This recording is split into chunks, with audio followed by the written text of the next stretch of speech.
Welcome friends. রাজ্য সরকারি কর্মচারী, শিক্ষক এবং পেনশনভোগীদের বকেয়া মহার্ঘ ভাতার দাবিতে সংগ্রামী যৌথ মঞ্চের লড়াই এক নতুন এবং অত্যন্ত গুরুত্বপূর্ণ মোড়ে এসে দাঁড়িয়েছে। বিগত ৩ বছর ধরে রাজপথ এবং আদালত উভয় ক্ষেত্রেই এই মঞ্চ নিরলসভাবে আন্দোলন চালিয়ে আসছে।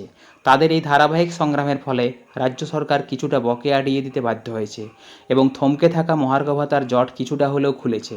বর্তমানে এই মামলাটি ভারতের সর্বোচ্চ ন্যায়ালয় সুপ্রিম কোর্টে বিচারাধীন এবং আগামী ৪ঠা আগস্ট ২০২৫ এই মামলার শুনানির দিন ধার্য হয়েছে, যা রাজ্য সরকারি কর্মীদের জন্য এক নির্ণায়ক দিন হতে চলেছে।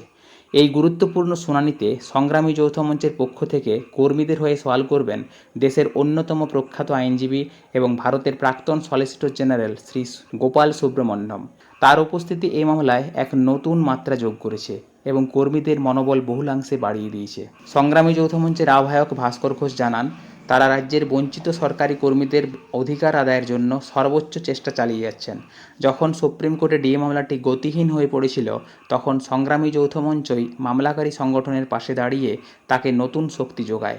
ভাস্করবাবুর কথায়, আমাদের প্রয়াসের ফলেই সুপ্রিম কোর্ট অন্তর্বর্তীকালীন রায় দিয়েছে। তবে তিনি এও স্বীকার করেন যে পথে নেমে বৃহত্তর আন্দোলন গড়ে তুলতে না পারার দুর্বলতার কারণে রাজ্য সরকার সুপ্রিম কোর্টের অন্তর্বর্তীকালীন নির্দেশকেও পুরোপুরি মান্যতা দেয়নি। এই প্রেক্ষাপটে দাঁড়িয়ে আগামী ৪ঠা আগস্টের শুনানি অত্যন্ত তাৎপর্যপূর্ণ। মামলার বর্তমান প্রেক্ষাপট: সুপ্রিম কোর্টের নির্দেশ।